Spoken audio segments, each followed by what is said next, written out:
Doctors have, however, said a suicide pact remains only a theory at this point of time.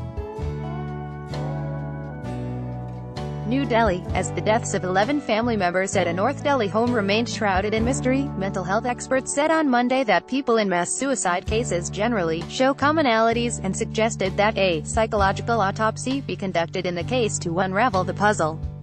The deceased, including 7 women and 2 children, were found hanging from an iron mesh in the ceiling on Sunday. The incident has baffled investigators and psychiatrists. Police suspect the deaths were part of a suicide pact after handwritten notes found at the house indicated religious or spiritual angle.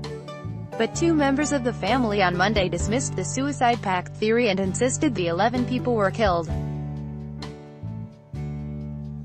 A senior doctor from the Department of Psychiatry at AIIMS suggested that a psychological autopsy be conducted in the case to get to the bottom of the mystery. In layman's term, a psychological autopsy would mean interacting with the victim's relatives, friends and acquaintances to see if there was any pattern, like if they were reading the same book or similar themed books, or were part of any cult or were influenced by any occultist, he told PTI on the condition of anonymity. The doctor said the cause of the deaths has not been ascertained yet, and therefore a suicide pact remains only a theory at this point of time. Asked what factors drove people to commit suicide en masse, he said, "People who are emotionally very unstable, gullible or vulnerable are prone to enter into suicide pacts. Generally, there are several commonalities in such cases, whether of age, religion or some other aspect. In the Burari case, there is an entire spectrum of age from 15 to 77. And the emotional status of a young person is very different from a middle-aged or old person. Also, the number 11 in this case is rather overwhelming for committing such acts," he said.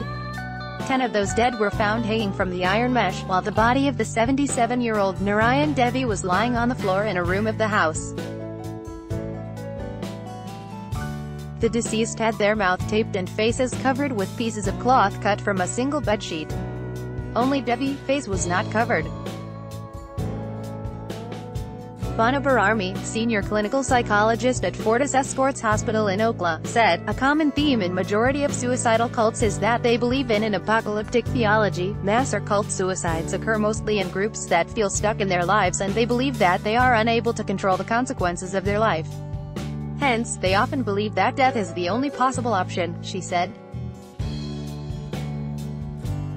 Asked what behavioral signs such people exhibited, she said, "Signs include isolation from any group activity or gathering or avoidance of any social interaction, with behavioral changes that can be evident if paid attention to. Other signs include talking about feeling hopeless or having no purpose, talking about feeling trapped or being in unbearable pain, and talking about being a burden to others. The society around such people should be aware of what is happening around us for our own and others' safety. We should be vigilant and remove the idea of being ignorant just because it is convenient," Ms. Barmani said.